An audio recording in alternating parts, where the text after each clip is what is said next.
স্বার্থের জন্য যারা রূপ বদলায় তারা কখনো মানুষের ভালো মন্দ লাভ ক্ষতি উপলব্ধি করতে পারে না। তারা শুধু জানে সবকিছুর ঊর্ধ্বে তাদের স্বার্থটা। জুতা আর মানুষ যদি তোমাকে কষ্ট দেয় তাহলে বুঝে নিবে সেটা তোমার সাইজের নয়। সবচেয়ে সুন্দর প্রতিশোধ হলো কারো প্রতি কোনো অভিযোগ, অপবাদ, ক্ষোভ, ঘৃণা না রেখে তাদের ভুলে যাওয়া। কখন কার দরজায় কাকে দাঁড়াতে হবে তা সৃষ্টিকর্তা ভালো জানেন।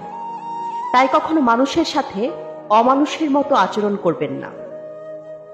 প্রতিটা মানুষ নিজের উপকারের কথা মনে রাখে, কাকে কখন কিভাবে সে উপকার করেছিল, কিন্তু মানুষ এটা মনে রাখে না সেও কখনো কারো দ্বারা উপকৃত হয়েছিল।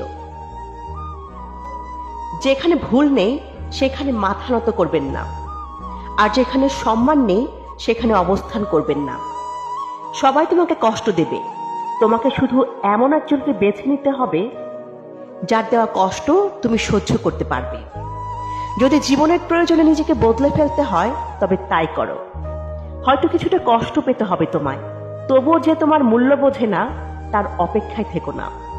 সম্পর্ক হলো বিদ্যুৎ কানেকশনের মতো, যা ভুল জুড়ে গেলে সারা জীবন শক দেবে, আর ঠিক জুড়ে গেলে সারা জীবন আলোয় ভরিয়ে দেবে। জীবনে এই তিনটি কথা মনে রাখবে। 1. যে তোমাকে সাহায্য করে তাকে কখনো ভুলে যেও না। 2. যে তোমাকে ভালোবাসে তাকে কখনো ঘৃণা করো না। 3. যে তোমাকে বিশ্বাস করে তাকে কখনো ঠকিও না।